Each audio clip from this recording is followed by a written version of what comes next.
Hi, interview പ്രോസസ്സിന്റെ ഒരു video ചെയ്തിട്ടുണ്ടായിരുന്നു. അതിന്റെ പാർട്ട് 2 ആണ്.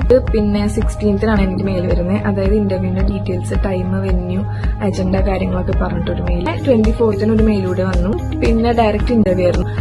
2 ദിവസത്തെ ഇന്റർവ്യൂ ആണ്. അപ്പോൾ ഫസ്റ്റ് സെക്ഷൻ ഒരു കോമൺ സെക്ഷൻ ആയിരുന്നു. ഈ ഒരു ഇന്റർവ്യൂവിന്റെ ഡീറ്റെയിൽസും കാര്യങ്ങളും, ഇൻട്രോ, അതേപോലെ ഒരു അജണ്ട പറഞ്ഞിട്ടുള്ളൊരു സെക്ഷൻ. അത് കഴിഞ്ഞിട്ട് പിന്നെ face to face 1-on-1 interview ആയിരുന്നു. അതിൽ ചോദിച്ച ക്വസ്റ്റ്യൻസ് എന്ന് വെച്ചാൽ, ഫസ്റ്റ് ഒരു self intro kind of question ആയിരുന്നു. പിന്നെ പ്രീവിയസ് എക്സ്പീരിയൻസ് എങ്ങനെയുണ്ടായിരുന്നു. പിന്നെ വൈ എത്തിഹാദ്, എന്തുകൊണ്ട് എത്തിഹാദ് ചൂസ് ചെയ്തു. പിന്നെ മെയിൻ ആയിട്ടുള്ളൊരു ടാസ്ക് ഉണ്ടായത്, നമുക്ക് കുറച്ച് കാർഡ്സ് ഇങ്ങനെ മറിച്ച് വെച്ചിട്ടുണ്ടായിരുന്നു. അതിൽ നിന്ന് നമ്മളൊരെണ്ണം സെലക്ട് ചെയ്യണം. അതിനകത്ത് എന്താണോ ടോപ്പിക് അതിനെപ്പറ്റി നമ്മൾ സംസാരിക്കണം.